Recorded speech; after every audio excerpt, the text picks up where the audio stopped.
Hello everyone, जय हिंद, नमस्कार, welcome you all to mission competition. आप सभी का स्वागत है। सबसे पहले आप सभी को राधे राधे, जय श्री राम। देखिए, आज प्रतिनिधिमंडल जो है मुख्य सचिव से उन लोगों की आज बैठक हुई, मीटिंग हुआ और बंद कमरे के अंदर में बहुत इंपॉर्टेंट बातें हुई। ठीक है, बहुत इंपॉर्टेंट बातें हुई हैं।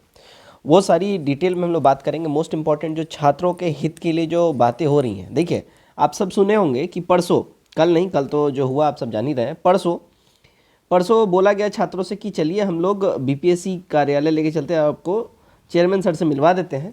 लेकिन छात्रों ने सीधा सीधा बोला नहीं, अब हमको अपने मुखिया से मिलना है, सीएम सर से मिलना है। हम कहीं जाके किसी भी अध्यक्ष से मिलेंगे नहीं, बीपीएससी हमारी बातें सुनती है नहीं। तो बंद कमरे में काफ़ी अच्छी खासी बैठक हुई। और आप ये भी सुन रहे होंगे, आज पूरे दिन जिन्होंने भी न्यूज़ फॉलो किया है वो सब जान रहे होंगे कि डिफरेंट जो पॉलिटिकल पार्टीज़ है, हर पॉलिटिकल पार्टी क्रेडिट लेने के चक्कर में सब लगी हुई है।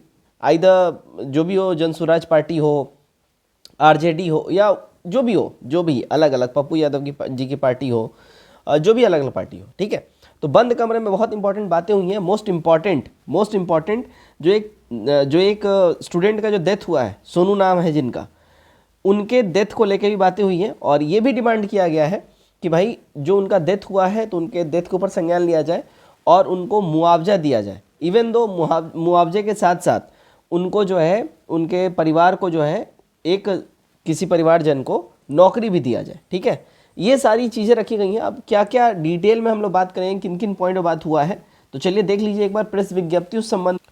तो देखिएगा, मुख्य सचिव से मिलने के लिए जो है 11 सदस्यीय प्रतिनिधिमंडल गए थे 17वीं बीपीएससी री एग्ज़ाम के संदर्भ में। अब इसमें देखिएगा, इसमें पूरी प्रारंभिक परीक्षा को रद्द करने को लेके बातें हुई हैं।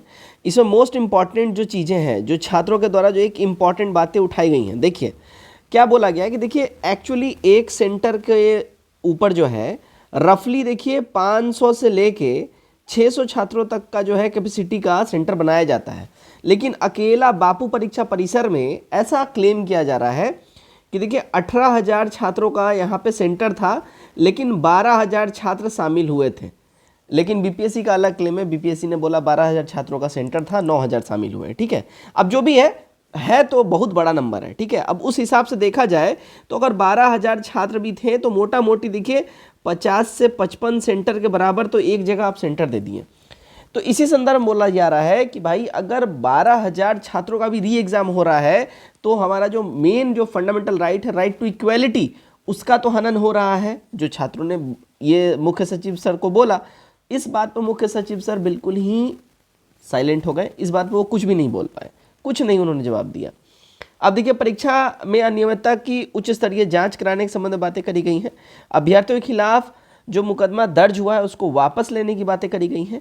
परीक्षार्थियों पर अत्यधिक बल प्रयोग करने में संलिप्त जितने भी मतलब कर्मी हैं, जितने भी ऑफिसर्स हैं, उनके ऊपर कार्रवाई करने की बातें करी गई हैं। तथा दिवंगत सोनू कुमार के परिवार को मुआवजे देने की बात करी गई है। मुआवजा के साथ साथ परिवार के एक सदस्य को जो है नौकरी भी देने की जो है बातें इसमें करी गई हैं। इस संबंध में जो है क्लियरली सारी बातें रखी गई हैं। तीसरा जो है देखिए, मांग पत्र समर्पित करने के क्रम में बापू परीक्षा केंद्र के अलावा कुछ अन्य परीक्षा केंद्रों के संबंध में भी मुकदमा समर्पित किए गए हैं, माफ करिएगा, मुद्दे समर्पित किए गए हैं। ठीक है, और इसके अलावा देखिए क्या बोला गया है, सभी बिंदुओं पर गहराई से चर्चा करने के उपरांत प्रतिनिधिमंडल को आश्वासन दिया गया कि उनके द्वारा समर्पित मांग पत्र पर विधि सम्मत कार्रवाई की जाएगी। परीक्षार्थियों को यह भी सुझाव दिया गया कि वे शांति बनाए रखें। अब देखिए टेक्निकल टर्म में बात करें ना, तो एक तरीके से ये तो सरकार के प्रतिनिधि हैं। फैसला कौन लेगा, तो देखिए फाइनली सीएम सर ही लेंगे। लेकिन जो ये डिमांड्स हैं इन्होंने सुना है और ये सामने जाके कन्वे करेंगे सीएम सर को। ठीक है, मोस्ट इंपॉर्टेंट चीज़ें हैं, जो बड़ी बातें हैं, जो छात्रों ने एक चीज़ बोला कि भाई जाहिर सी बात है, आप 50 से 55 सेंटर के बराबर एक सेंटर का कैपेसिटी बना दिए हैं और इतना ह्यूमंगस स्टूडेंट्स का री एग्ज़ाम ले रहे हैं, तो जो दोबारा से जो पेपर आएगा उसमें बाय डिफ़ॉल्ट नॉर्मलाइजेशन तो लागू हो ही जाएगा कॉपी चेक करने में।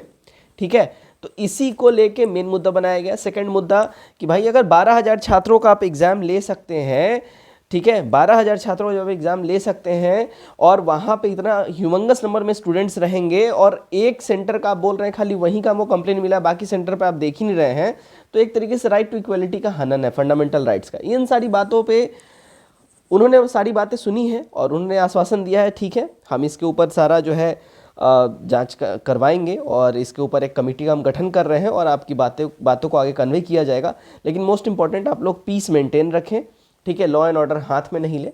ये सारी बातें जो है मुख्य सचिव सर की ओर से बोला गया है। अब इसके ऊपर आपका क्या राय है कमेंट करके जरूर बताइए। वीडियो को ज़्यादा शेयर करें अपने दोस्तों में। जय हिंद।